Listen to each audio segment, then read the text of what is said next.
আমরা যে বিশ্ববিদ্যালয় থেকে যখন বলেছি আমাদের বিভিন্ন প্রয়োজন, তখন বলছে বাজেট আসলে কাজ হবে। তো আমরা ইউজিসি থেকে বাজেট বরাদ্দ করাইছি, এটা কয়েক মাস হয়ে গেছে স্যার। তো এখন শনিবারে বাসটি আরো অনেক আগে হওয়ার কথা, এটা ট্রেজারার স্যারের এখান থেকে পাস হচ্ছেই না।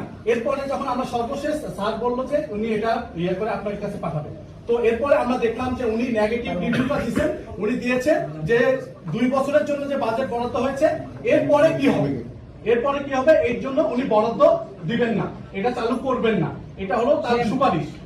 আমরা বলছি স্যার ডাকসুর মেয়াদ স্যার 1 বছর, জাস্ট 1 বছর।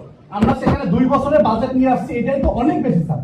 এরপরে উনি ওই পদে কতদিন থাকবে, আমরা তো 1 বছর থাকবো, আর বেশি দিন নাই। উনি কতদিন থাকবে তারও তো কোনো গ্যারান্টি নাই স্যার। উনি হয়তো অন্য জায়গায় যাবেন, কিন্তু স্যার এটা যে 2 বছর বাজেট আছে, শিক্ষা আমাদের চাহিদা 2 বছর তো এটা চলতে পারে স্যার।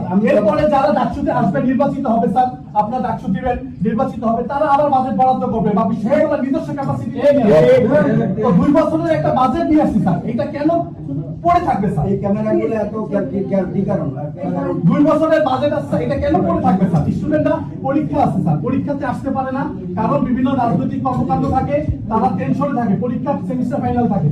এটা স্যার দীর্ঘ বছরের দাবি স্যার। আমরা বাজেটটা নিয়ে আসছি, এটা তো স্যার কথা শেষ করবার কিনা আমি জানতে চাচ্ছি স্যার। আমার কথা শেষ, এটা দীর্ঘ বছরের দাবি, সকল বাজেট সবকিছু আছে, শুধু ট্রেজারার স্যারের সাইনের কারণে, তার নেগেটিভ ইয়ার কারণে এটা এতদিন পর্যন্ত আমাদের কাছে আসে। মিটিং পোস্টপোন করে চলে যাবো, তেমন যা হবে। এখানে একই মারতে আসিনি, আমি কাজ করতে আসছি। তোমাদের এজেন্ডা আমি নিয়ে আসছি, এরপর এজেন্ডা যদি বাস্তবায়ন না হতো তখন মব করতা। এই মব কোটা তোমার নাই বলতে শুনতে পছন্দ করো, অন্য কিছু বলতে পারতা, এত লোক নিয়ে আসতে পারতা। কোন ওয়ার্ড বলতে তোমাদের বিষয়, আমি কথা বলছি, তুমি কথা বলবো না। তুমি সেখানে তোমার মতো করতে পারতা, কিন্তু আমি এজেন্ডা আনার পরে তোমাদের এতটুকু সম্মানবোধ থাকবে না। আর তোমাদের এরকম করে মানে রুমে ঢুকে যাবো, রুমের মধ্যে কোনো শৃঙ্খলা ছাড়া, কোনো নিয়ম ছাড়া। আর এবারে বলতেছে আমি এখন কথা দিতে হবে, আমি মিটিং পোস্টপোন করে দেবো। এখন তোমরা যা করে করো, যাও না করে, অসুবিধা নেই। আমি মিটিং পোস্টপোন করবো, আমি অবশ্যই করবো।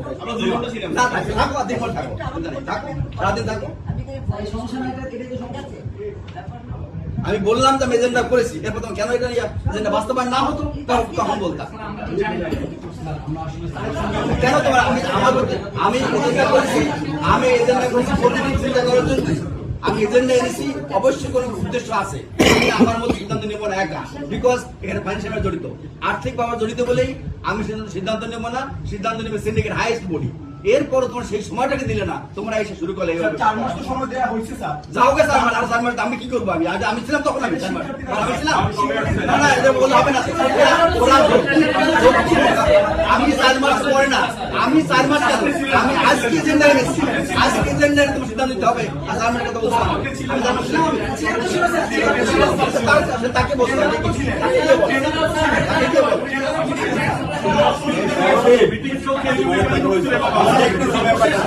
আমরা দেখতেছি